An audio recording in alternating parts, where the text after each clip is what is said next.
Chegamos mais um dia, o Conexão Tech, trazendo tecnologia para sua casa. Eu sou o Cássio e junto com os convidados nós vamos trazer tecnologia para o teu dia a dia. Tecnologia que está do seu lado, está te influenciando, está te ajudando, né? E você precisa saber tudo sobre esse tema. Então, nós aqui da Band Paulistas vamos levar todos esses conteúdos para você. Esse programa vai trazer vários entrevistados, vai trazer vários assuntos às vezes que você já conheça, mas que você pode entender um pouco mais, ou assunto que você nem fazia ideia que existia, mas que está aí, presente na sua vida com a tecnologia. E hoje eu tenho que, assim, realmente muito feliz aqui com especialistas em inteligência artificial, porque nós vamos falar de inteligência artificial na prática. E aí eu tenho aqui... Vou começar pelo Arthur Santini. Ele é consultor, palestrante, escritor também, né? Um livro muito bom, mentor de inteligência artificial, especialista nisso. Obrigado, Arthur, por ter vindo. Arthur Santini, que já é, né, um parceiro aí de longa data, né, que a gente faz bastante coisa juntos. Obrigado. É isso aí. Bom, eu tenho um especialista executivo em dados de inteligência artificial do Itaú, o Vinícius Caridá, daqui de Rio Preto, viu? Então, tá aqui, um abraço para a família toda lá, obrigado por ter vindo, viu, Vinícius? Eu que agradeço, obrigado pelo convite. E, né, não podia faltar o Adriano Nunes, ele que é diretor da agência Comunique e especialista em IA na comunicação e na propaganda de empresas. Por quê? Porque isso é a nova tendência, né? Então ele vai falar um pouquinho, inclusive, das viagens que ele anda fazendo por aí. Bom, vamos começar ali falando, né? Nós não vamos falar que é mais uma tendência ou que é futuro. Para você que acha que a inteligência artificial é o futuro, não é mais, ela está presente. Quando vocês acham que foi a virada de chave da inteligência artificial para a população geral? Vamos começar, Adriano. Primeiro, obrigado pela oportunidade de compartilhar. Essa questão da informação, da tecnologia, ela já vem há muito tempo, né? A gente fala que todo o processo de tudo que a gente vem vivendo tem tecnologia, mas eu acho que até não é nem marketing, né? Essa pressão que aconteceu, isso veio aí muito à tona quando a gente passou para o digital mesmo, né? Para o físico. A gente saiu dos botões, do toque, né? E partiu para o digital, pelo touch, né? Eu acredito que dali para frente todo mundo aprendeu a se digitalizar, né? Então isso a gente está falando de uma etapa de 18 anos de evolução, né? Não foi ontem, não foi tão rápido assim. Mas que eu acredito muito que as pessoas estão se adaptando mais rápido, cada vez mais rápido, isso sim. Bom, Vinícius, ali toda essa área bancária que domina tudo, como que você vê esse avanço da inteligência artificial na vida das pessoas mesmo, né? Tanto das empresas como das pessoas ali. A inteligência artificial moldando eles em tudo. Perfeito. Bom, primeiro, obrigado mais uma vez. É muito bom poder trocar aqui ideias com pessoas tão inteligentes aqui. A gente sempre está aprendendo juntos. E concordando com o que o Adriano trouxe, a inteligência artificial e a tecnologia, ela já vem de bastante tempo, né? Trazendo um pouco para o mundo bancário, a gente usa IA desde 80 para fazer score de crédito, para detectar fraude, por exemplo, em cartão de crédito. Então a IA já é usada há bastante tempo, mas eu acho que ela ganhou muito mais relevância quando ela começou a chegar na mão de todo mundo, não só de grandes empresas. ChatGPT, talvez? ChatGPT, por exemplo, né, em 2020, fim de 2023, mas até em redes sociais, outros aplicativos que o pessoal já usa para recomendar o feed, né, do seu... Quando você está ali rolando o feed, já tem inteligência artificial há bastante tempo, para entender os seus gostos, suas preferências. Então, a tecnologia ela já vem sendo desenvolvida há muito tempo, principalmente no âmbito de pesquisa, mas ela ganhou muita relevância em 2023, 2024, quando começou a ser massificado mesmo para todo mundo. E as empresas começaram a não só usar mais nos seus processos ou produtos internos, como eu citei, banco para fazer crédito ou fraude, mas também no contato direto com o usuário. Então, para ajudar no atendimento, ajudar numa consultoria financeira, aí ela começa a estar mais próxima do cliente final também, não só para uso interno. Isso começa a trazer cada vez mais experiências mais personalizadas e abre um leque bastante grande de aplicação. Arthur, você que está ali no dia a dia das empresas, o que você acha que as empresas ali mais sentiram com a inteligência artificial, né? Como que foi esse boom, assim, ó, agora nós temos que colocar, senão não dá mais tempo? Na minha opinião, o ponto de virada, ele vem justamente quando, né, como o Vinícius muito bem falou, ali 22, 23, quando começa a popularizar, principalmente a IA generativa, que permite às pessoas operarem uma tecnologia por meio de linguagem natural, que é o que a gente fala. Então, que antes estava restrito a equipes de TI, profissionais técnicos, você coloca na mão de pessoas que talvez não tinham tanta intimidade a operação de uma ferramenta super poderosa, utilizando o que ela já usa ali no dia a dia dela, utilizando o que ela já comunica. Então é uma habilidade de comunicação que o ser humano já tem aplicada à tecnologia. Para mim o grande ponto de virada dentro das empresas é isso, e cada funcionário, cada empresário pensar em como que ele se empodera dessa tecnologia, como ele faz essa curva de crescimento. Tá. Adriano, vamos voltar aqui. Como está lá fora, né? E aí você pode fazer um paralelo, mas qual que é o desafio que as empresas têm de implantar isso, principalmente na área de comunicação? Porque a gente olha que ainda tem gente tendo resistência para implantar. Como que você vê isso? E como que está lá fora? Está muito mais evoluído? Eu acredito que tudo é uma questão de cultura, né? É uma questão da cultura e da crença, né? É muito real, é muito simples, nada é tão complexo, né? Porque é uma série de repetição. E aí quando você consegue, eu não digo que no Vale do Silício é a maior aspiração total, mas é a maior concentração de crença, né? Porque alguém acreditou no começo, né? O tipo da garagem, enfim, que seja da HP ou que seja da Apple, mas é uma crença muito grande de acreditar, fazer e acontecer. Aí quando você traz isso com muita simplicidade para cá, né, independente do local que a gente está trabalhando, é muito fato que se você começar a praticar, se você começar a fazer o mínimo, esse máximo teu vai acontecer. Então eu vou dar um exemplo bem prático, né? O que foi o WhatsApp na vida nossa? Foi uma prática, uma crença e uma aceitação. Sim. E hoje tem um jovem e um senhor de 80 anos que não solta o WhatsApp. Ele fala com o neto, ele manda meme, ele manda fotinho, ele manda brincadeira, ele fala de pescaria. Em qualquer lugar do mundo, né? Em qualquer lugar do mundo. Então, não foi uma quebra de tabu, foi uma aceitação.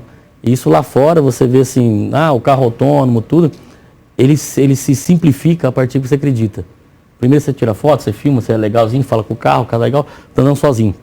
O quinto dia, você normaliza as coisas. A tua cabeça aceita, a tua crença, ela faz um envelopamento em cima disso e a vida segue. É muito simples. A tecnologia, ela sofre um pouco por causa do marketing, né? É muito pesado a informação, é muitas pontas soltas. E aí a pessoa, ela entra naquela quase ansiedade.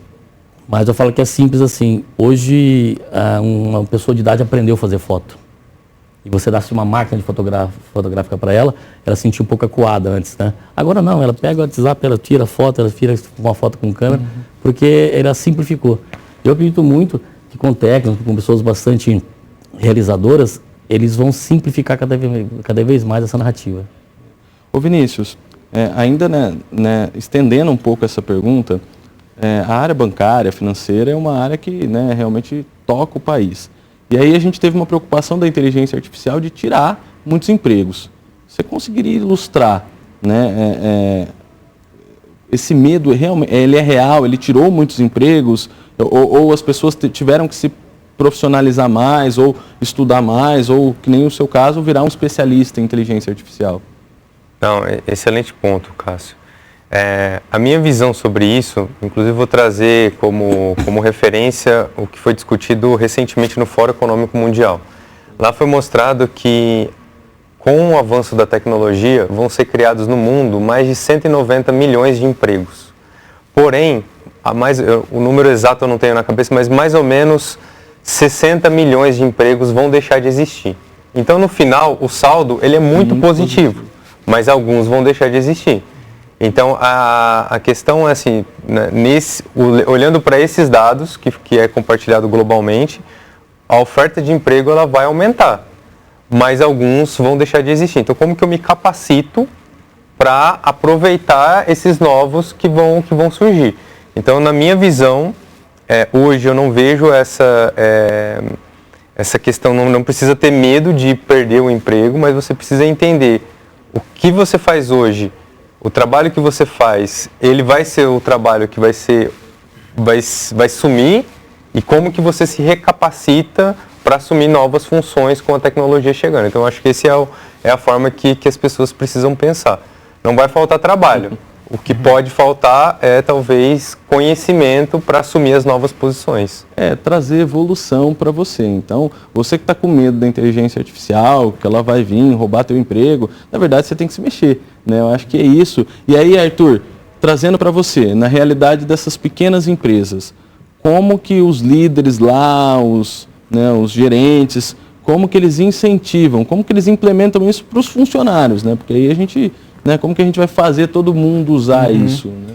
É muito interessante. Você vive isso. É muito interessante, Cássio, que a gente vê nas empresas, em algumas delas, a cultura do dono de inovação, de que, olha, traz novidade, vamos qualificar as pessoas, vamos fazer o negócio funcionar, e algumas empresas que não têm essa cultura. Nas empresas que não têm essa cultura, é muito engraçado que às vezes a gente vê nos funcionários até uma sensação de que ele talvez está enganando o chefe dele quando ele usa inteligência artificial. Pô, mas isso, tem uma IA fazendo o meu trabalho e eu vou ficar com medo e o meu chefe vai achar que ela vai fazer e vai me mandar embora e tudo mais. E é muito interessante ver esse movimento que a partir da hora em que as pessoas começam a colocar a inteligência artificial no dia a dia do trabalho dela, elas começam até a questionar o que é realmente o trabalho. Porque, por exemplo, às vezes a gente tem na cabeça que ficar 4 horas fazendo uma planilha é estar trabalhando. Hoje é, mas será que com a IA vai ser isso? Ou a gente poderia estar focando em aspectos mais humanos do nosso trabalho, agregando novo valor? Então essa transformação é muito interessante e ela tem muito a ver com a cultura da empresa. A adoção da IA, a gente vê que ela é muito top-down, né? Ela é muito assim, da visão do dono, de inovação, dos executivos, que dão essa liberdade para as pessoas aplicarem inteligência artificial no dia a dia. É isso. Bom, o papo aqui é intenso, inteligência artificial não vai ser tema de um único programa, nós vamos ter que estender isso, mas eu vou chamar os comerciais no próximo bloco, a gente vem trazendo mais ênfase aí sobre inteligência artificial. Até já já.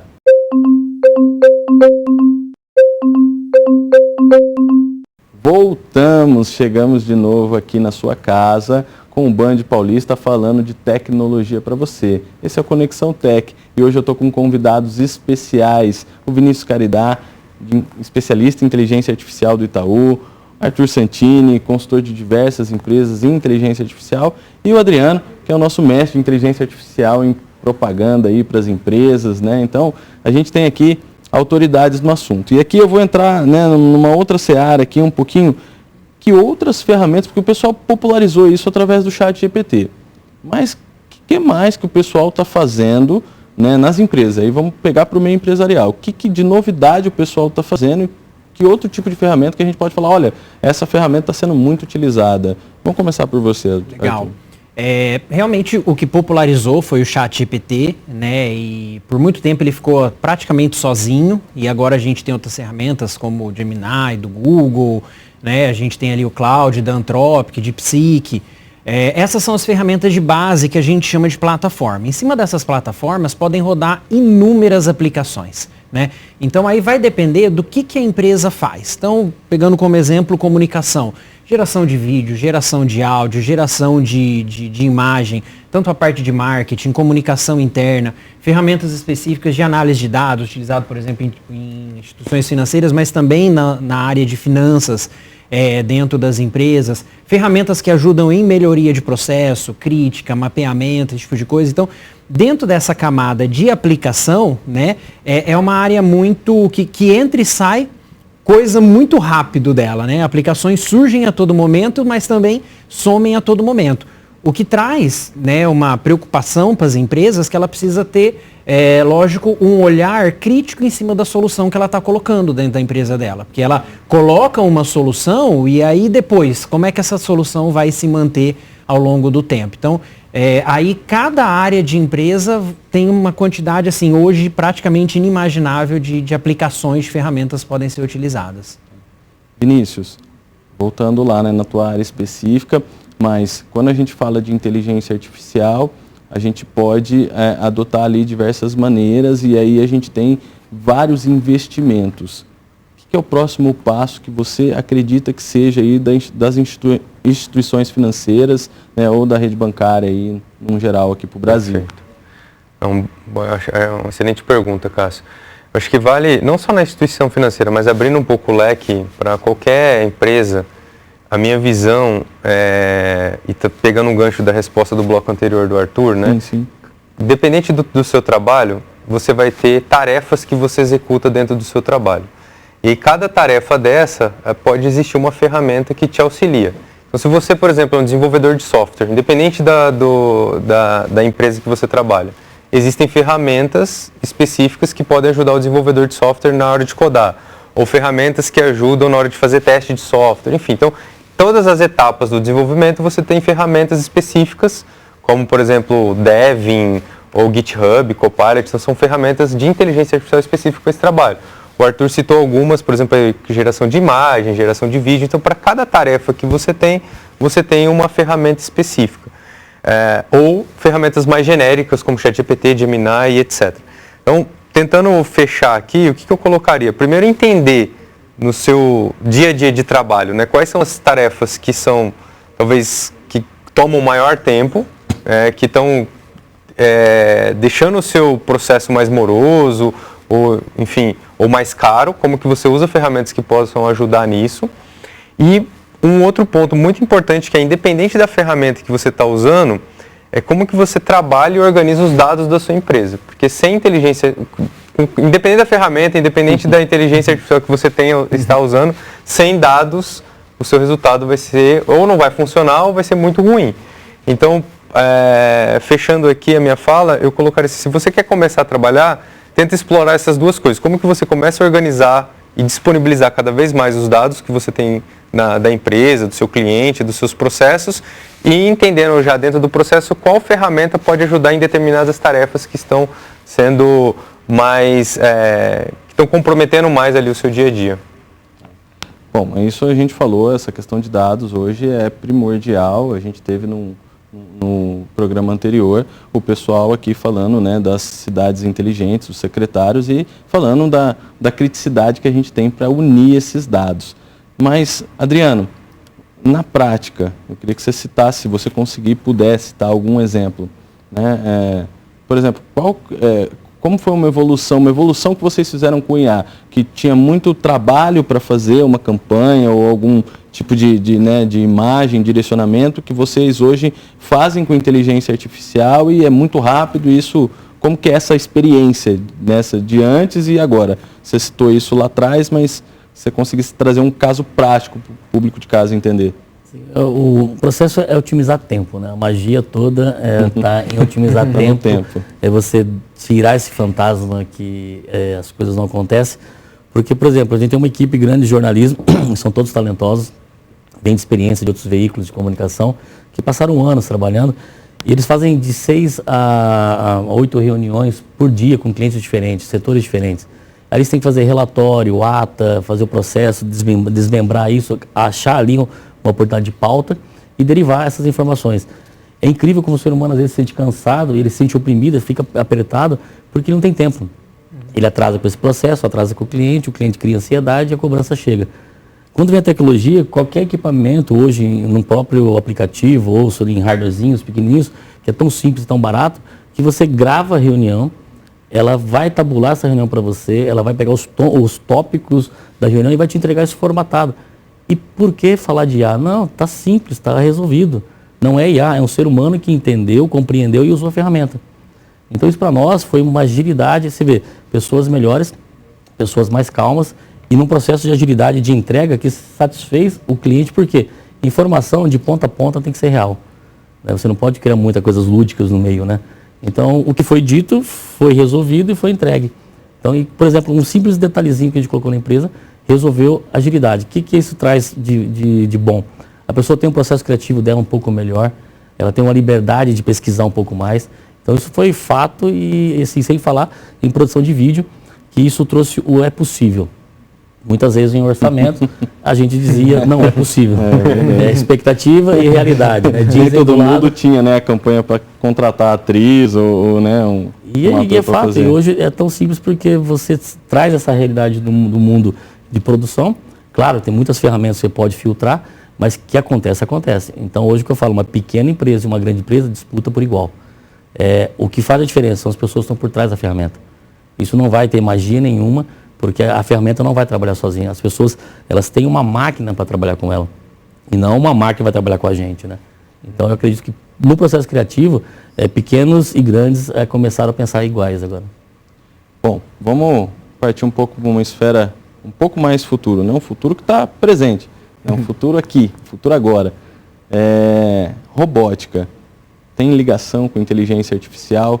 A gente tem ouvido falar muito disso. Vinícius, como que o Itaú está se comportando aí para, de repente, usar mesmo, né, toda esse banco de dados que ele tem, né, para o bem, investimentos, supercomputadores, né, conseguir esse centro de pesquisa? Como que está isso? É real? Como que você vê isso? Não, vamos lá.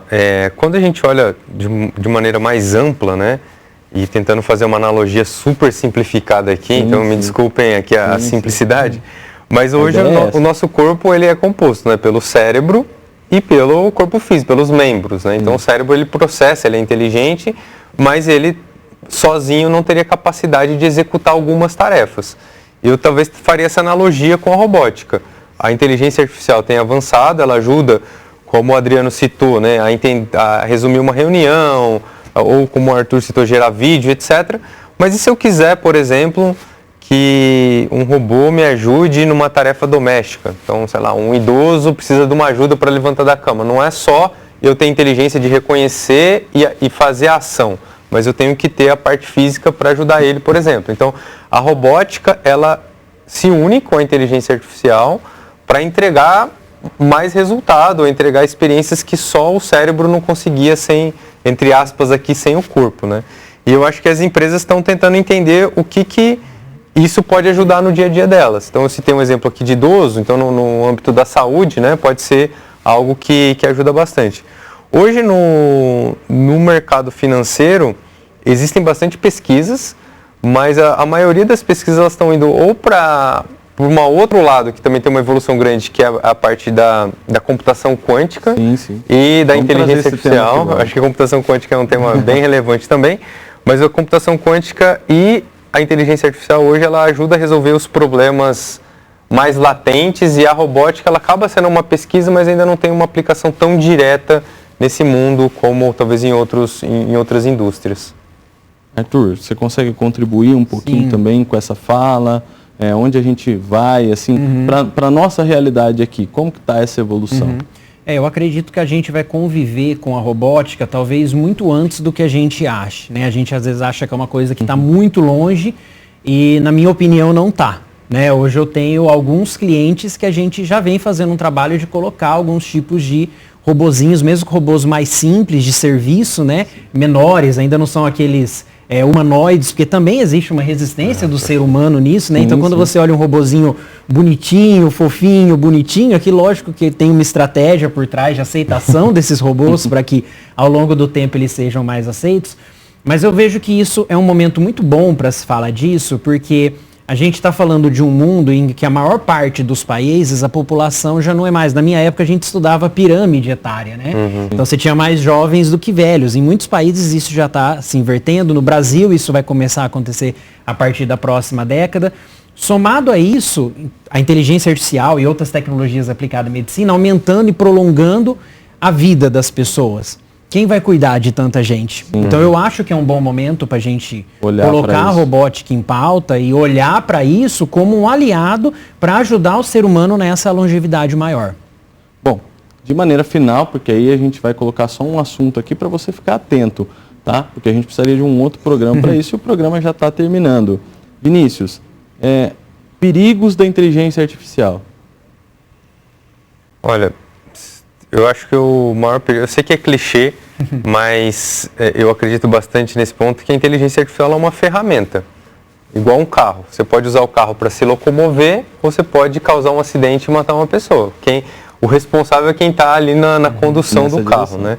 É um clichê, mas eu acredito bastante nessa visão. Então a inteligência artificial, ela traz muitos benefícios, como a gente já falou aqui, para as pessoas, para as empresas, saúde, enfim, dá para falar mais de uma hora aqui dos benefícios que essa tecnologia já entrega para a população, mas existem muitos usos errados, desde geração de imagem inapropriada, vídeos hoje você gera um vídeo com a pessoa falando uma notícia que não é verdade, ou algo que a pessoa não falou de verdade, então você gera notícias falsas, então tem que tomar muito cuidado, golpes. Acontecem muitos golpes usando áudios, né? Com áudio, com vídeo, fake news em campanhas, né? Enfim, Então, eu acho que hoje esse é o maior desafio, assim, como que você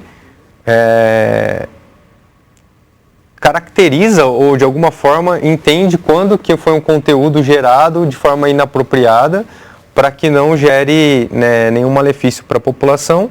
E o segundo que eu citaria é alguma questão relacionada a algum tipo de viés que você pode gerar quando você cria uma aplicação, né? É o que é mais discutido hoje nos fóruns mundiais. Perfeito. Né? O cuidado que a gente tem que ter. Bom, gente, inteligência artificial tem muito assunto, muita pauta. Devagar a gente vai trazendo cada pauta dessa para o nosso programa. Esse aqui foi só uma pílula de conhecimento para você, para que você possa estar em imersão com a tecnologia, assim como nós estamos. Então, pessoal, Vinícius, Arthur, Adriano, obrigado, está chegando ao fim, passa rápido, tem muitas outras perguntas, o pessoal aqui tinha deixado uma lista de perguntas, mas né, logo a gente vai ter mais oportunidades. Espero ver vocês de novo aqui para a gente tratar temas específicos. E muito obrigado por participar desse início do Conexão Tech. Vem comigo porque a tecnologia está em alta, a tecnologia é pauta. Esse é o Conexão Tech. Muito obrigado.